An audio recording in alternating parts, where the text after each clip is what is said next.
sakay mo yung Alcinta. Ipapalit mo kasi Ada naman nasa labas kung pagpipilitan niya din sarili niya. Hindi ito po.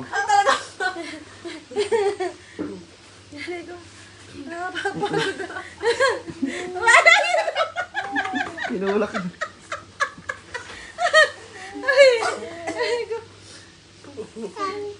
Wala. Pagod na siya. May nakita. Oh, mabalik ka.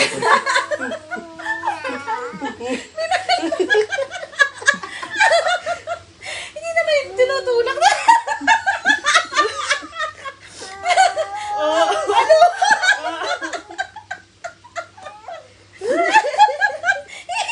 Hirap na daw siya. Teka lang. Teka lang. No. Sige na, ikaw na. Oh, ikaw na. Bisip ka. Pauna ka kayong dalawa. Ay, sakay mo si Ada. Tignan natin kung saan sakay si Ada. Tignan natin kung sino maunang makasakay. Dali ko. Bibi. Aray ko.